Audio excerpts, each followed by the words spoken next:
tanggal 15 April 2022, pejabat Ukraina melaporkan bahwa telah terjadi peningkatan serangan Rusia di wilayah Donetsk, Luhansk, dan Kharkiv di Ukraina bagian timur. Situasi ini membuat ketiga wilayah itu semakin mencekam. Banyak warga yang terluka dan kerusakan infrastruktur akibat dari serangan ini.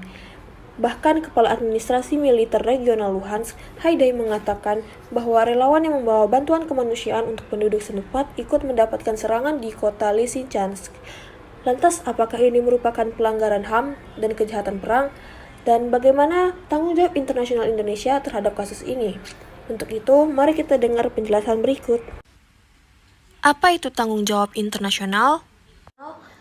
Tanggung jawab internasional adalah kewajiban luar negeri yang berasal dari keanggotaan negaranya dalam masyarakat internasional yang melibatkan hak dan kewajiban yang ditentukan oleh hukum internasional. Jadi dalam tanggung jawab internasional ini, sebuah negara mengakui bahwa negara-negara lain memiliki hak internasional yang sama dan mereka wajib mematuhi hukum internasional dan hukum perang. Masyarakat internasional berpendapat bahwa sebuah negara memiliki keterkaitan satu sama lain di mana mereka saling menghargai dan mengakui kedaulatan dengan aktivitas pengakuan, diplomasi, perdagangan, dan sebagainya. Dengan demikian, sebuah negara itu memiliki kewajiban luar negeri terhadap negara lain dan pada masyarakat internasional secara keseluruhan. Bagaimana tanggung jawab internasional Indonesia terhadap kasus ini? Berdasarkan konsep yang saya jelaskan tadi, Indonesia sebagai negara yang menganut politik luar negeri bebas aktif memiliki tanggung jawab internasional untuk menyuruhkan kepada Rusia agar menaati hukum humaniter internasional.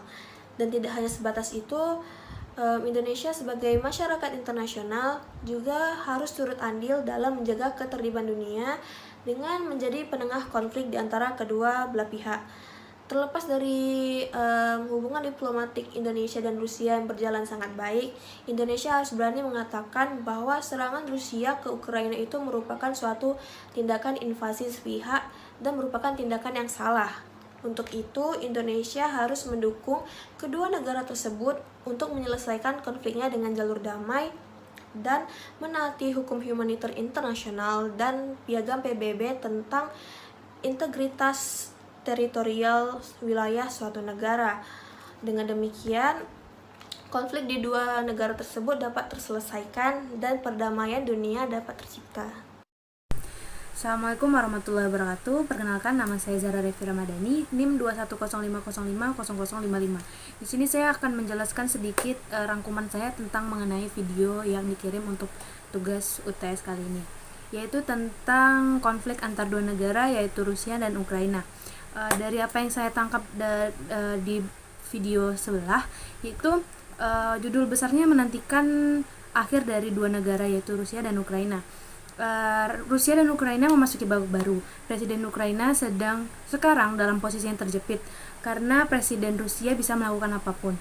Jika Presiden Ukraina memasuki meja peradilan dan meminta untuk Presiden Ukraina memberhentikan anti Rusia, mungkin perang di antara dua negara tersebut bisa cepat terselesaikan. Target terakhir di dua negara ini ada yang pertama, demilitarisasi, yaitu Rusia ingin memiliki akses ke Laut Hitam, perdagangan, dan keamanan negara. Tujuan yang kedua ada pengakuan Rusia bahwa kekuatan penyeimbangan Amerika Serikat itu sangat dibutuhkan dan Rusia memiliki peran penting dalam hal ini. Untuk selanjutnya yang dapat saya sampaikan dari rangkuman video sebelah, yaitu dampak yang terkena bukan hanya antar dua negara, tetapi kemanusiaannya, salah satunya tentang manusia-manusia kayak anak-anak, balita terkena dampak tersebut.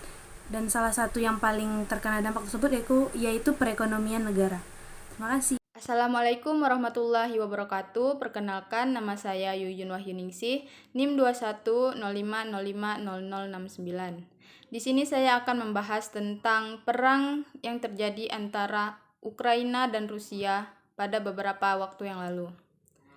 Serangan Rusia digencarkan tak lama Moskow juga menyerang pabrik rudal di Kiev pasca penenggelaman kapal perang miliknya akibat serangan rudal Ukraina. Penyerangan itu membuat bengkel dan gedung administrasi di pabrik Fijar yang terletak di dekat Bandara Internasional Zulyani Kiev rusak parah akibat serangan tersebut. Kantor Kejaksaan Agung mengatakan di Telegram bahwa sekitar pukul 16.30 waktu setempat, pasukan Rusia menggunakan beberapa peluncur roket melawan distrik industri Kharkiv. Penembakan itu menewaskan 10 warga sipil termasuk seorang anak berusia 7 bulan. 35 orang lainnya terluka, beberapa bangunan tempat tinggal rusak dan hancur. Telah terjadi peningkatan serang terhadap kota-kota Kharkiv dan Ukraina di Donbas di selatan dalam beberapa pekan terakhir karena fokus Rusia bergeser di timur Ukraina. Korban sipil telah meningkat di tengah serangan rudal artileri dan roket di beberapa kota dan orang-orang yang mencoba meninggalkan wilayah tersebut. Penembakan serangan udara telah meningkat sejak kemarin di wilayah utara Donetsk. Di perbatasan dengan wilayah Kharkiv ada upaya terobosan. Tanggapan saya tentang penyerangan Rusia terhadap Ukraina sangat menyayangkan, karena Rusia tidak memandang bulu ketika mereka menyerang Ukraina, bahkan bayi yang berusia 7 bulan pun ikut menjadi korban. Assalamualaikum warahmatullahi wabarakatuh. Perkenalkan, nama saya Reza Endruda Farizi, NIM 21050500035. Di sini saya akan mengutarakan pendapat saya tentang kejadian invasi Rusia terhadap Ukraina.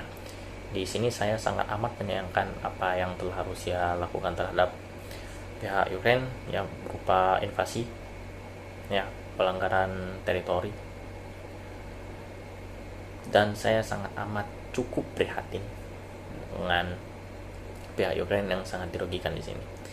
Dari artikel yang saya baca barusan ini, ada peningkatan berupa serangan udara dari pihak Rusia di zona Ukraina.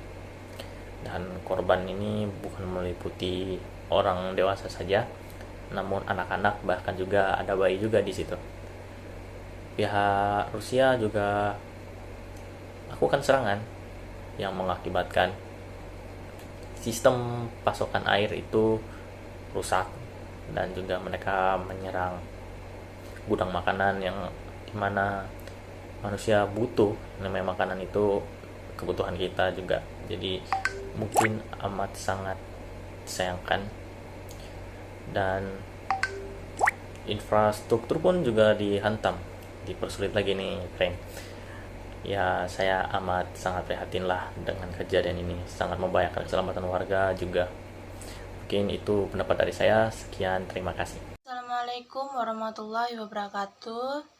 Perkenalkan, nama saya Siti Revi Ramadhani, NIM 21050500042. Di kesempatan kali ini saya akan sedikit memberi pendapat saya tentang menanti akhir konflik Rusia dan Ukraina.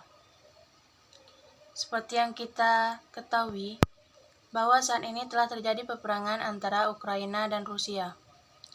Seharusnya pemerintahan Ukraina lebih memperkuat pertahanan serta memperluas ketahanan dan mempersiapkan fasilitas kesehatan yang lebih efisien. Dengan kestabilan informasi serta internet sebagai alat pemberitahuan yang cepat. Jika sewaktu-waktu ini terjadi lagi, maka sudah dapat dipastikan tertolong dan terkondisikan dengan baik dan cepat. Dan saya berdoa semoga peperangan antara Ukraina dan Rusia segera berakhir. Sekian dari saya. Wassalamualaikum warahmatullahi wabarakatuh.